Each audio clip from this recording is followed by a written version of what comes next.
Hello, Petrolheads. We are back for another round of the monthly Endurance Championship, this time at Austria, at Red Bull Ring.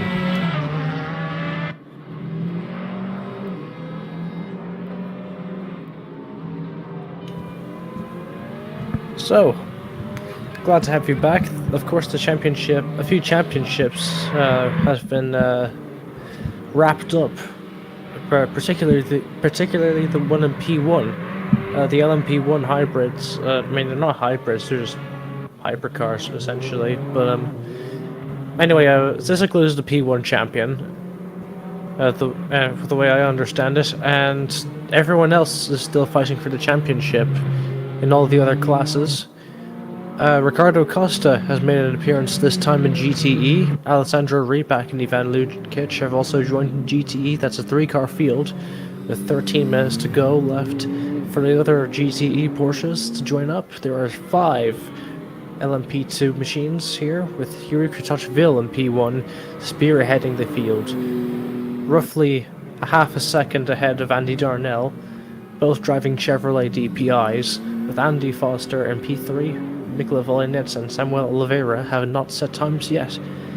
In terms of GT3, William McCone has set the fastest lap time so far, a benchmark of 1 minute 29.489. He didn't have to work very hard for that. He's only logged in 4 laps, with Arthur Graw putting in the same amount, and he's only 4/10 slower than William, and Thorsten Burkhardt making it back home in time in order to take third with a 1 minute 30.3.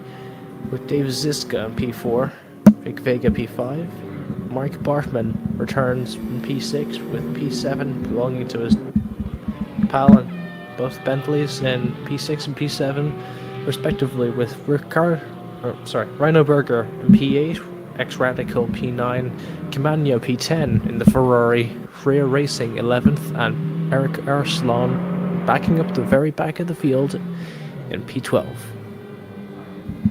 This is set up to have a really good race.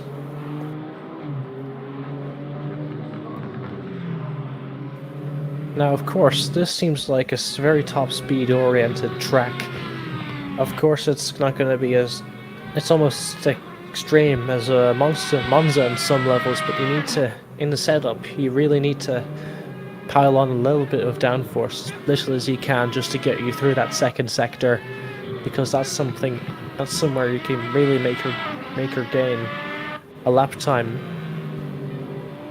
It's not like Monza where you can live without a low wing, but where you can live with a low wing and then just suffer through the corners, you get it back in the straight. But that little bit of downforce is very important in the second sector, and you will gain more time with downforce through there than you'll ever gain on these straights. So be very careful, drivers,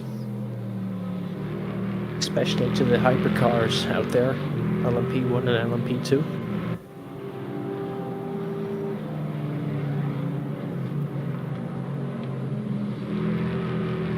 Anyway, I should probably introduce myself. My name is Michael Chute, and welcome to the stream. Welcome back.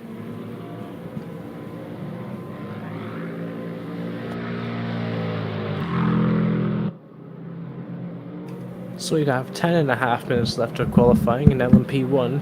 Ethan Mottram has made an appearance, and he is actually last time I had made a look at the lap timing tables, Ethan was at the top, particularly in practice, but he's been bumped down to second place and behind Fotis Ziziglu, our LMP1 champion, albeit only by 30 hundredths of a second. But that's your top split, folks. It's a 1v1 between the champion and would have been the rival if he had stuck around. But anyway, moving on to LMP2, as I said before, Yuri Kratochvil is the fastest person this time around, who didn't have to try very hard at all for that 124.7 that's headlining the field. Janos Kovacs is nowhere to be seen at the minute, but he's usually very quick in his DMD P21, but nowhere to be found. Although if he does make an appearance in these last 9.5 minutes, this will be proving very, very good competition for the top 3. Meanwhile in GTE, Ricardo Costa comes back to score first place. In qualifying, he makes a 1:27 ahead of Alessandro Riebeck, 2 seconds faster roughly. With Ivan Lukic not bothering, he's just sitting there. It's a guaranteed third place. And to reiterate the GT3 spots, William McCone's up front, with Arthur Graw joining him in second, with Mike Bartman in third and Thorsten Burkhardt in fourth. Dave Ziska claiming fifth and Vic Vega sixth, with Dirk Pfeiffer in the garage in seventh place and Rhino Berger in eighth. We're seeing a range of lap times. It's a very tight field. We're seeing 129.489 to all the way up to 133.2. It's around, according to my math, give or take 4 seconds that separate the entire field, and even then, Eric Arslon is producing like over half of that time. Like over the real field, it's only around like 2 seconds a gap. So this is a very close race this time around, especially for the GTR3 class.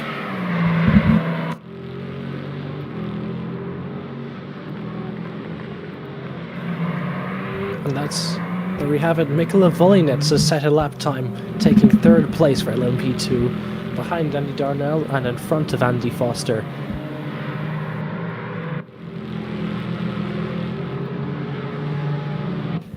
Now, of course, all of these lap times are being produced on the soft tire compound, and because of the server settings, this is not good. The soft compound will not be viable during the race distance because they will wear away too fast.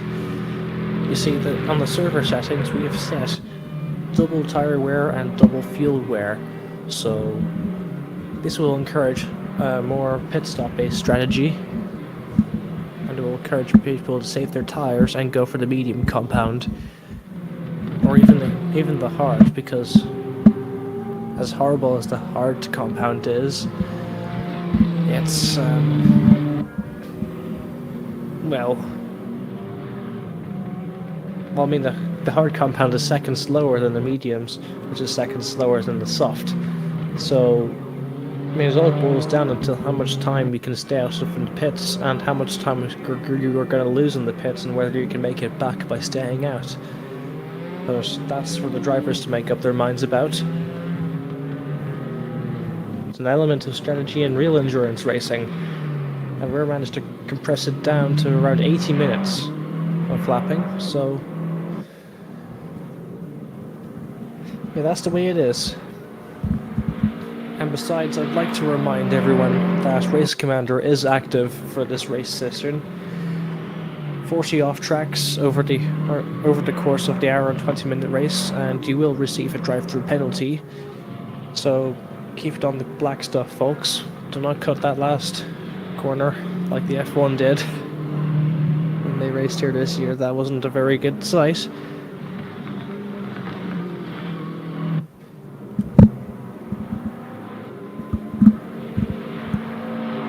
And also a shout out to Michael Chute for driving the safety car this time round. He's a G. He's the original G. No. I'm just joking, I'm Michael Chute, but I am driving the safety car though. I should probably just mention that.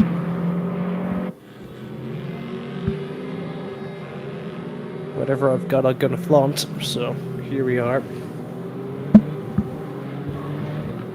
5 minutes to go left of qualifying, folks. Everyone grab your popcorn and strap in your seatbelts. Things are gonna get heated this Monday evening.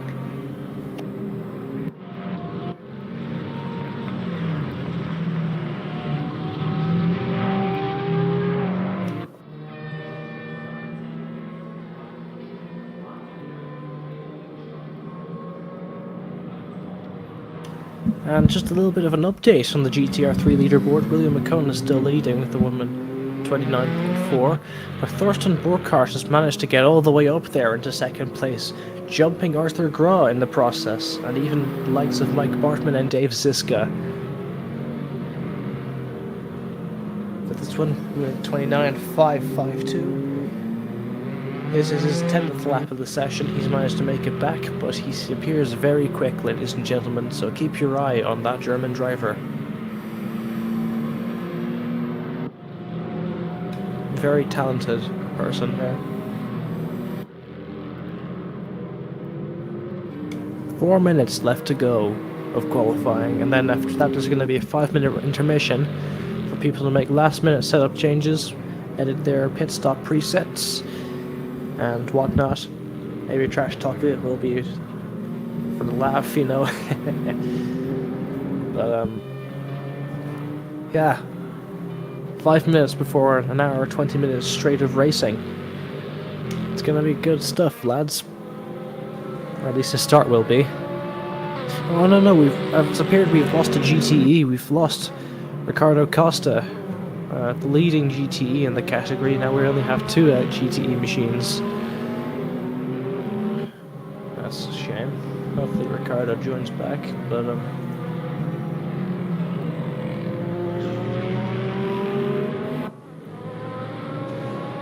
anyway, that's the situation with 3 minutes left to go of qualifying.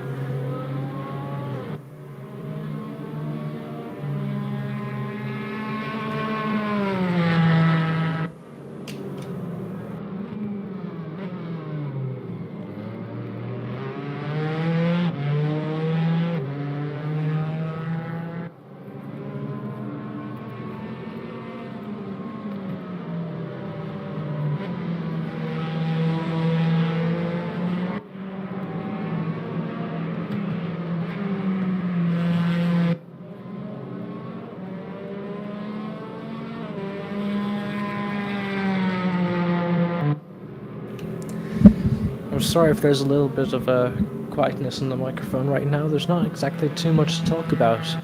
Everything's more or less calmed down.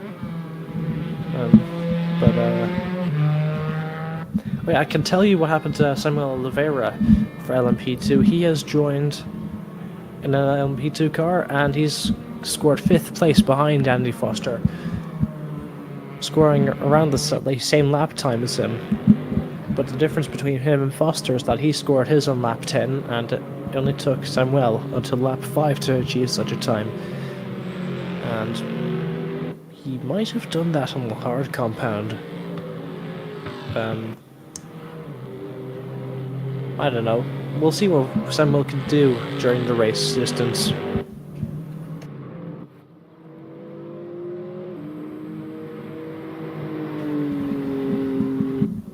Anyway, still no sign of Ricardo Costa, unfortunately. I don't think he's going to be joining back in time. He's still got 80 seconds left to go.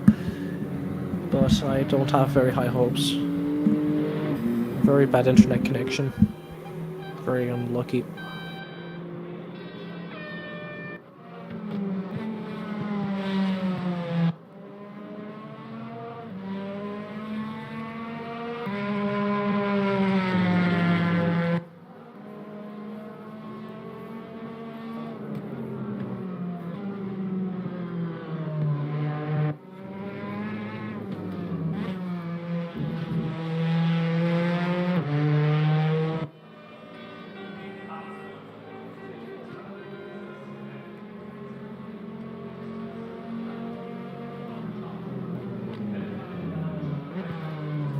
"30 seconds of qualifying left to go. People will only have time to finish their hot laps instead of starting them, because they won't have enough time to begin another lap and complete it, let alone an out lap alongside that. So without further ado, that is qualifying over with 10 seconds to go, and it appears qualifying is a breeze for Fotis Issiglu, who managed to jump Ethan Mottram on the line for first place overall, with Harry Kurtach-Vils taking P1 for LMP2. GTE goes to Sandro Riebeck, now that Ricardo Costa is not there to contest to such a position.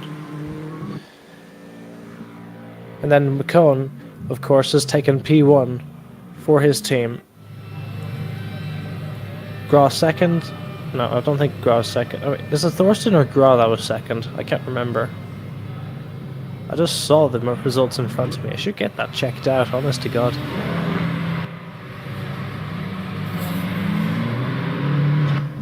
But anyway, 4 minutes left to go of warm-up. We'll be back in a minute with your action.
"60 seconds left to go to warm-up and to 1 hour and 20 minutes of racing."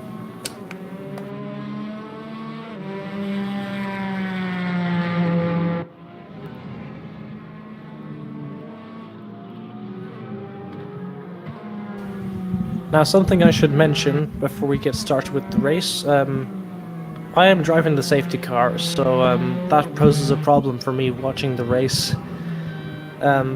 Like if you see something else different from what you're seeing on the screen, then what I'm commentating about, don't worry about it. It's just me.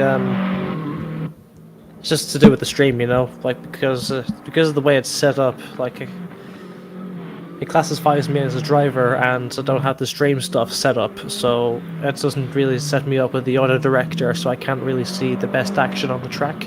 I'll be flicking through it manually, so keep that in mind, boys. And we'll be going very soon into an hour and 20-minute race. This is going to be exciting. We've got a very GT3 is chock full as usual, and we've got a very close field for not GT4, no. What am I thinking about? LMP2, that's a very close field. There's 5 cars in the running for their respective positions. So let's see what people can pull off here during this great long distance race. Good luck and have fun, everyone that can hear me. And let's get this on.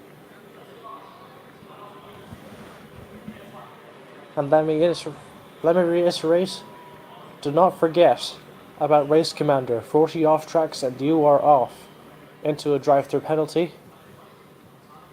So that will almost utterly ruin your race. So I wouldn't advise that. Just a reminder for everyone in the commentary chat that there should be a 10-second gap between each class and a few car lengths between every car in the same class. And also don't forget about the you know, the formation car as a whole.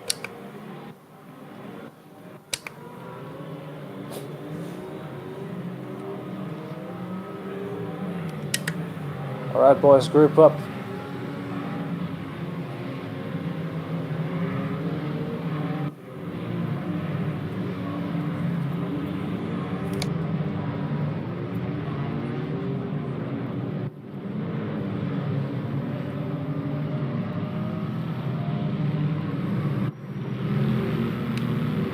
Hey Fotis, you should really look into picking up the pace there.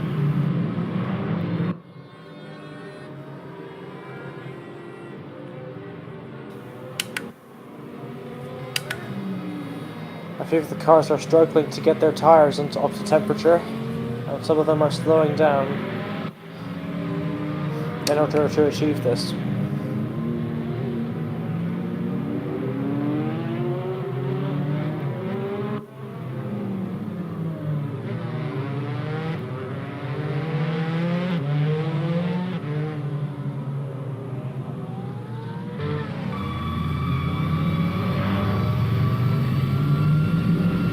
So I've got all the drivers lined up behind the safety car. They're swerving from side to side to try to get their tyres warmed up and their brakes hot in time for the race start, because it's going to be a large braking zone going to turn 1 and nobody would want to miss out.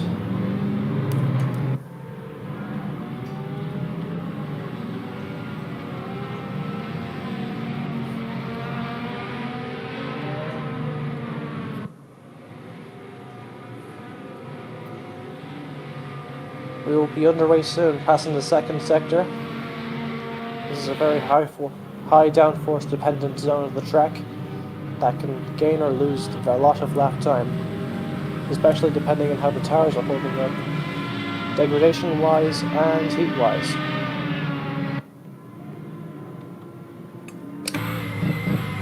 Alright, safety car in this lap.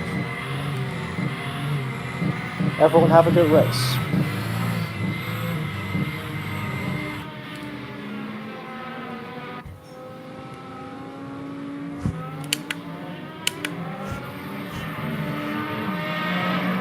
And I'll be able to make it back into the pits just in time for the race start.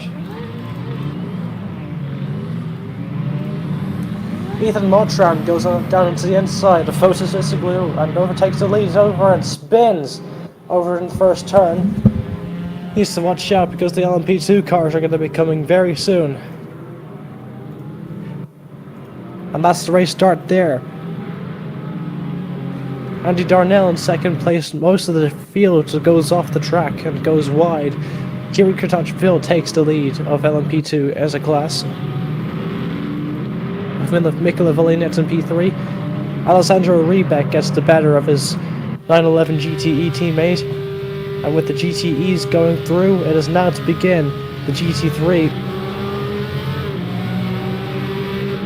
Arthur Graw takes the inside line to beat William McCone to turn 1.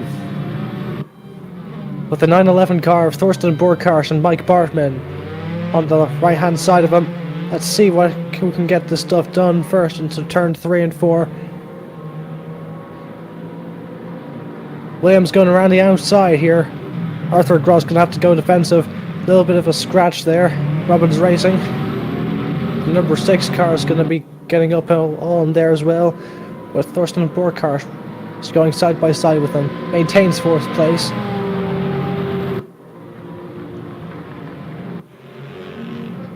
Very good start from William McCone. He lost the position, but he took it back very quickly, and that is a Bentley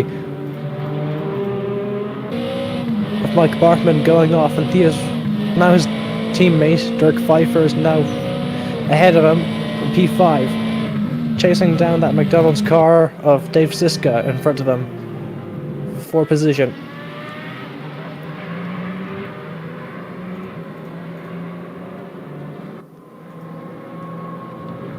Thorsten Burkhardt has now made his place into 3rd place, and then Arthur Gros in 2nd, with William McCone leading GTR 3.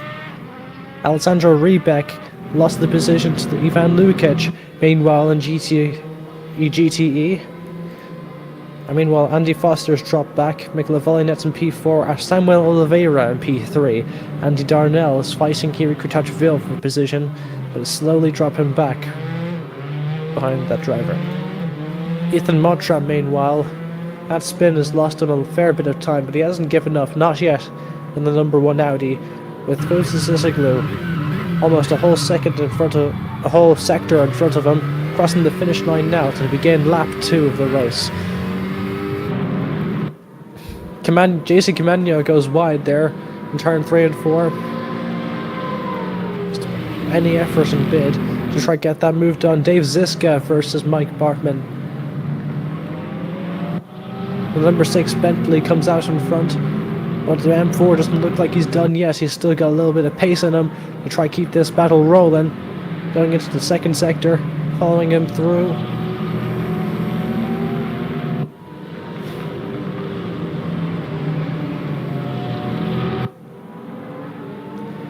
Looks like Dave Ziska is going to be sticking there for a while now. For now. With Dirk Pfeiffer. My mistake, that's not Mike Bartman, that's Dirk Pfeiffer. He's racing now. With Thorsten Burkhardt 3rd, McCone 2nd as Arthur Gros takes the lead of GTR 3 in the 33 M6 car for Falcon and Inspired Yorkshire. Ivan Lukic manages to extend his lead in GTE, with Volinets trying to chase down Samuel Oliveira, but he's dropping back quickly with Andy Darnell in P2. Chase still sticking with him, sticking with Yuri Kritochville, the number 90 car, in the chase for P1. Now that Kovac is absent, this win will be big points for anyone in the championship who is willing to take that championship title.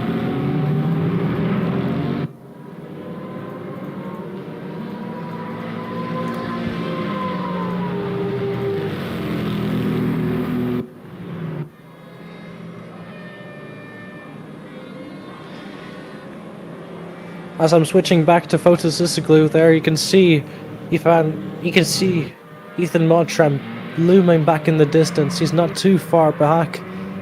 I say he can make it back up there if he plays his cards right and gets his consistency nailed, if he doesn't make any more mistakes, or even crucially, if Fotis Issiglu makes a mistake, that'll undo everything that he's done for the lead so far, so that's what he's going to be hoping for. I'll do one more recap on GT3 and then I'll restart my race room, because this is... I'm flicking through the thing manually and it's not going to be necessarily what you see on the screen, same stuff you see on the screen, so my apologies if that is the case. Arthur Gros in P1 with being chased by Thorsten Burkhardt is William McCone in P2 with Thorsten P3. It's the battle for 2nd place here in Austria. It's going to be a little bit of slipstreaming help from the 992s. Goes for a little bit of a late move, gets hit, slightly rubbing, and that's going to be taking them both into the wall. Thorsten Burkhardt and William McCone, they were both on the podium there, but they just couldn't keep it. Just that bit, a little bit of netcode, I imagine. Those are two very talented drivers. I imagine none of them would do that on purpose. But that's something the stewards will have to look at later on in the race. Meanwhile, Dave Ziska has taken the both, and now that's a few free positions for him. That's P3 for him. Free podium spot, he'll take that any day of the week. Anyone would. With Dirk Pfeiffer managing to get up into second place in his number 6 Bentley with the Falcon tyres, or 33 car of Arthur Graw, leading monumentally with seconds to spare. Now, if you'll excuse me, commentary will be silent for a bit as I restart my game.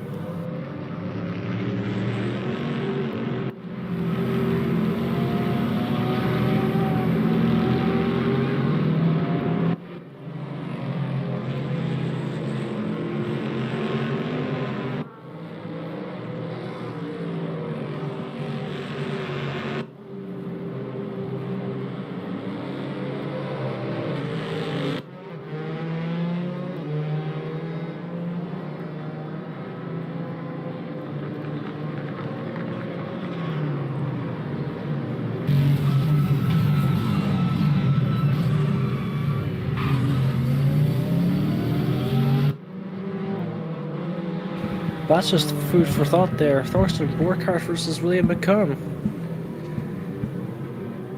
Wonder how that collision happened. Just lost them both time. They're 4th and 5th last time I checked. Didn't lose too much time, but they were both in the podium, and now they're gonna get no trophy whatsoever. They've got the rest of the race to figure that out, though. And it's gonna be... well, I hope neither of them got damage from that barrier. Suspension damage can mean the end of the race on this track. Not very forgiving.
I'd imagine now, somewhere along this time, the first hypercars will be overtaking the leaders of the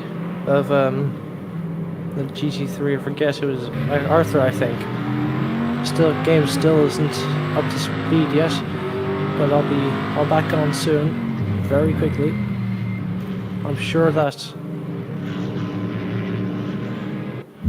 I'm very sure if you see anything yourself that I'm not commentating, don't be alarmed. You'll see it yourself. I'm sure I'll be told of anything I've missed in the post-race interviews, but we'll see yourself.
Alright, commentary is back, ladies and gentlemen, as usual.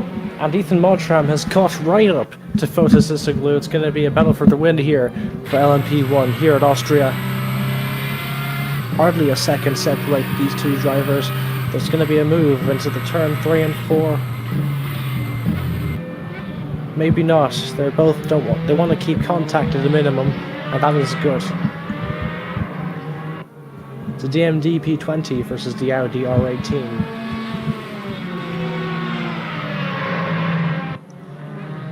Meanwhile, catching back up with some of the LMP2 prototypes. Andy Darnell still in second place, with Henrik Tachville holding himself very, very well. Not sustaining, not breaking or fraying in any form under that pressure that Andy Darnell's giving him. Meanwhile, Andy Foster is in P4 where he started, with Samuel Oliveira taking a P3. Where Volley Nets must have had an accident because he's in 5th place. Almost a minute behind the leader. 2 minutes behind the leader maybe. About to be lapped sometime soon. Meanwhile, Arthur Graw maintains the lead of this race, with Dirk Pfeiffer still there, with Mike Barshman second and third to his teammate in second.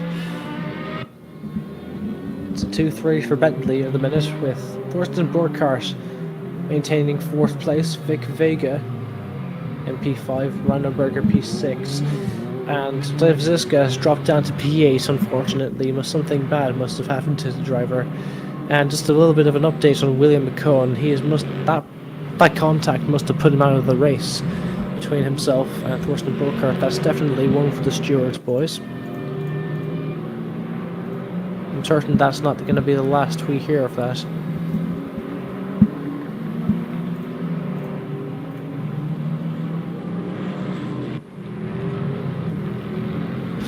But anyway, we are just about to reach the 1 hour mark.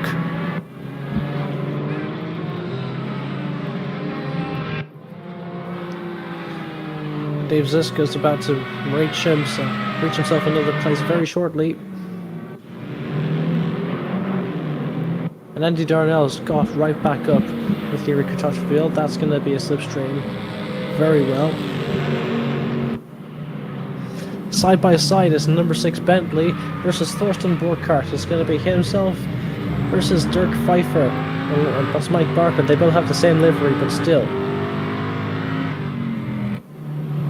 Barshman has lost a place to Thorsten Burkhardt. He's fighting his way back up into the podium spots there in his Porsche. Traffic for Fotis Isoglu, and that's Ethan Mottram trying to make a position up there for P1. This is a very, very good matchup so far between these two drivers. I haven't seen quite a performance like that for the win in P1 for a very long time, if not ever. Meanwhile, Dave Ziska is eyeing up P7 for a good points finish for his team. And Mike Bartman's back on the counter-attack versus Thorsten Burkhardt, meanwhile, for the podium positions of this race.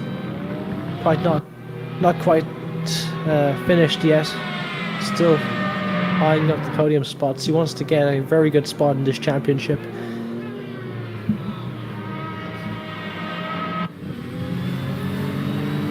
Giving Thorsten a good run there.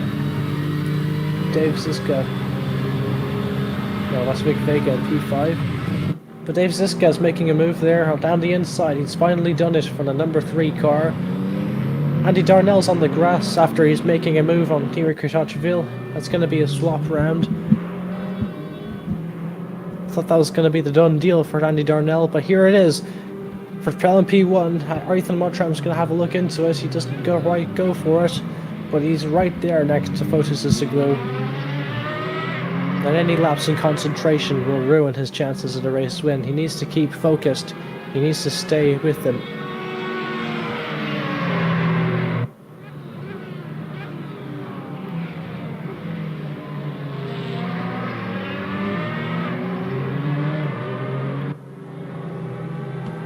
Extreme Radical in P8 for Brazil. crossing the finish line, chasing down Dave Ziska for the position that he just lost around a lap ago. You can still see Andy Darnell and Yuri Kutachville still keeping up with each other.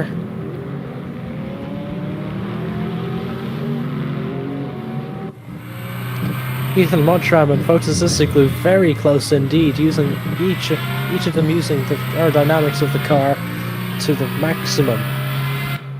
Cornering as fast as they can.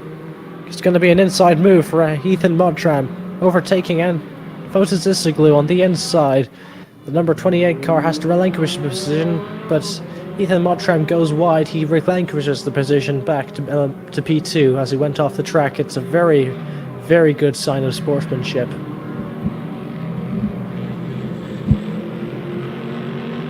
And we are about to reach the 1 hour mark left on the clock.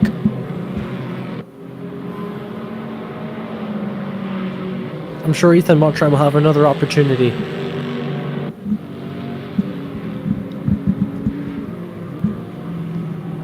Andy's making good time on Yuri Kutachville now, number 12.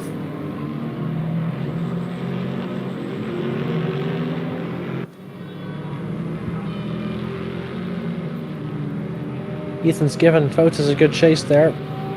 The 100 M6 car is starting to get out of the way of this monumental battle that's happening right before our eyes, and that's Andy Darnell getting very close indeed to Yuri Kutachville.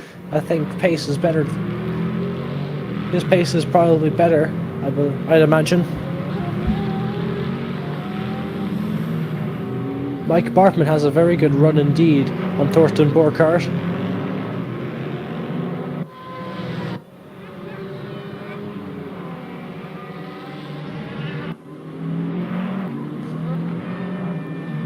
Ethan's still cracking at it with Fotis Issiglu. It's going to be side by side. He's got the inside of the next corner if we can maintain that position. Before the braking zone, Fotis must have made a mistake under the acceleration there. But either way, Ethan Mottram's in P1, and this time he made it fair, and he's going to keep it. That's the 911 car of Thorsten Borkart once again. He's going to lose a few positions now. He went from P3 or P4 to P6.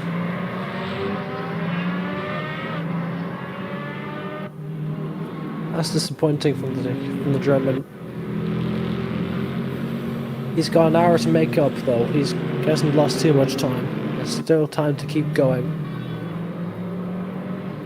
Let's watch those tires though. Might be a flat spot.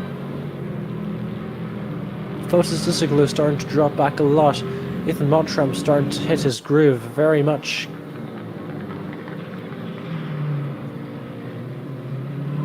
But he needs to be very careful not to spin, because if he does, that's going to erase all of his progress once again, and he doesn't want that.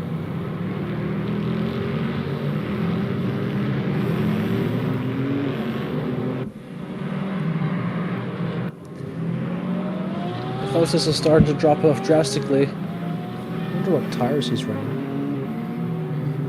Let's see. Yeah, Fotis and Ethan are both on the medium compound, so it's not like one of the other are running softs or anything. But, yeah, it must be.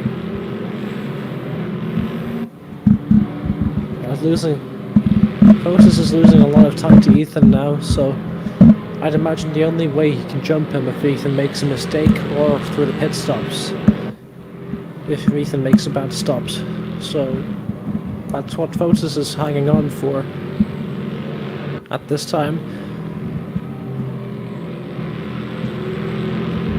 Small bit of traffic in the form of a GT3 car for Andy Darnell. He's still hanging on to try jump Yuri. Yuri has a faster one-lap pace, but the consistency just isn't there for Yuri, and it is for Andy, and they've been a very good match so far.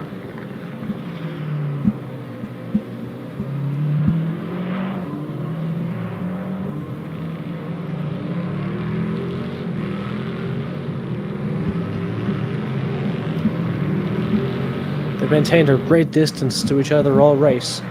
56 minutes to go, there's still a very good chance to battle this out. Eric Arslan I just spotted him. He just went and he just pitted. He's very good amount of time behind. He must have received damage or something, or just wants to get his pit stop out of the way in order to make a small undercut.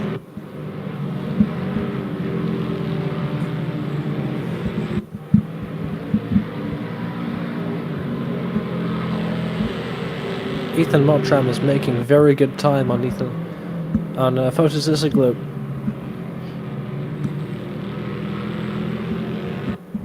He's pulled that gap out to around 12.5 seconds now, and increasing, so Fotis must have really broken something on the car, maybe. They were very, very close beforehand.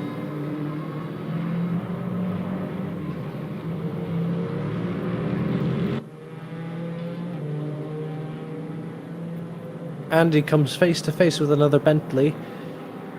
Gets past him without a problem.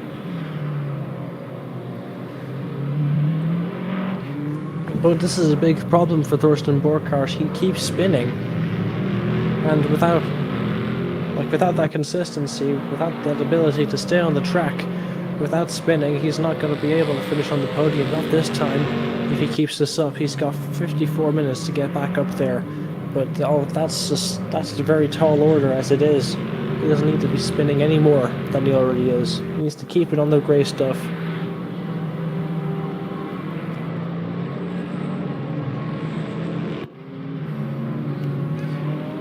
Kirill Tachville has been leading since the race start.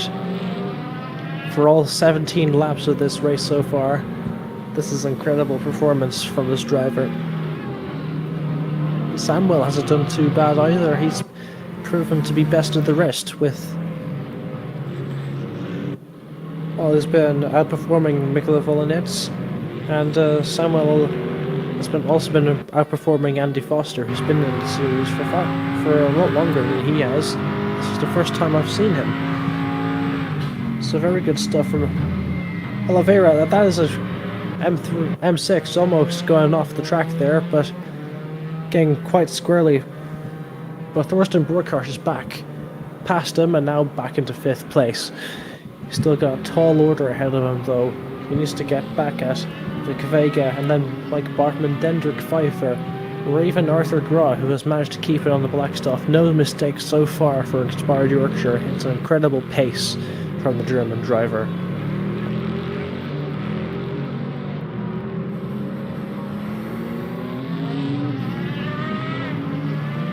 And it appears Ethan Mottram has come in to make his pit stop.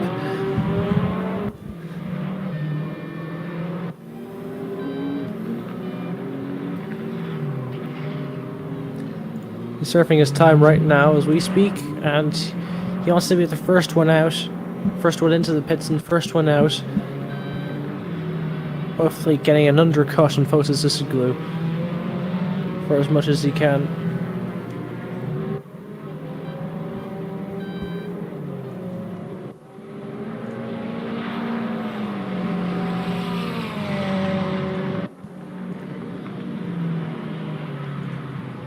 My bad, actually. It's just come to my attention that, yeah, there's something wrong with my race viewer. Ethan's still in the lead. Now, don't mind me. He's made his stop, but according to this tool, but I don't know whether or not he's actually made his stop. I'm starting to glitch out a little bit. I'm very sorry, but chances are everything I just said for the past 5 minutes are absolute waffle, so you know yourself.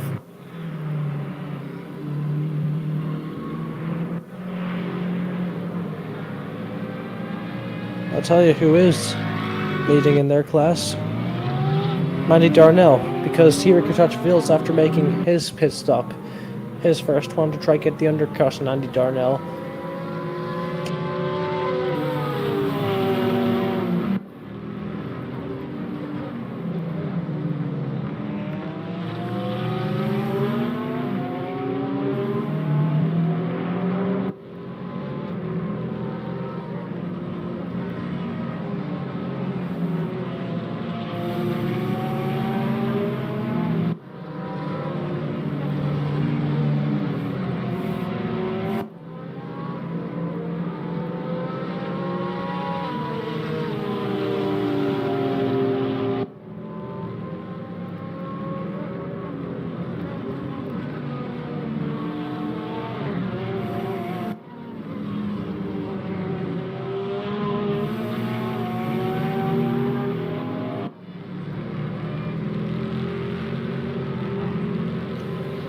I'm very sorry, everyone, but due to unforeseen circumstances, I will not be able to commentate for the rest of this race. I'll see you in the next one.